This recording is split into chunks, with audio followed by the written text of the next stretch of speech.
Coinbase shares and crypto prices both seeing steep losses, with the country's largest crypto exchange down 79% from its IPO last spring. Joining us now is Rich Repetto, managing director at Piper Sandler. Rich, I don't know, can there be two dogs, a dog and a tail and a dog? What's controlling things? I thought Coinbase was a safer way to play crypto. Meanwhile, Coinbase shares are down more than the underlying asset class that it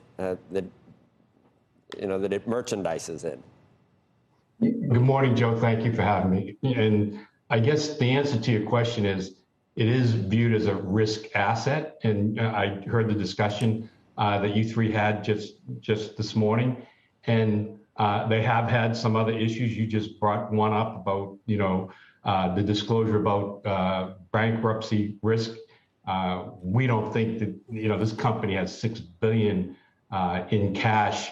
It's half of their market cap right now. So, and they've chosen to spend and invest and stay solely focused on crypto. And Joe, I'll date myself. I was around for the internet boom, but that's the things that we like. That's what we saw in companies that made it through the internet boom. Whether it be the Amazons or even in, more in the trading space, the e-brokers, the Ameritrades and E-Trades.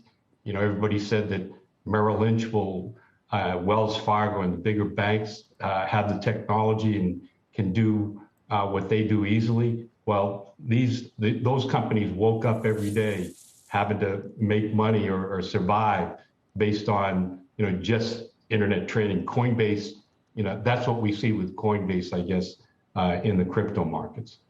Rich, if for lack of a better term, if the emperor does have no clothes and these things go to zero, Coinbase obviously would go to zero probably. But what would the ramifications be of the entire crypto world?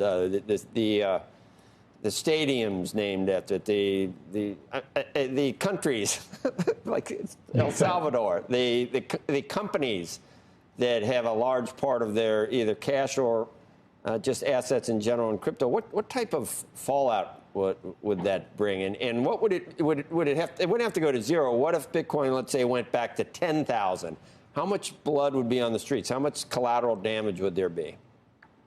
No doubt, Joe, there'd be significant, the companies that you named, there'd be significant widespread damage because there's a lot of people, as you cited, there's a lot of people that believe, in the blockchain technology, in cryptocurrencies, and where that can bring us, to DeFi applications. So, it would be widespread. We wrote a report last year about big technology driving big change.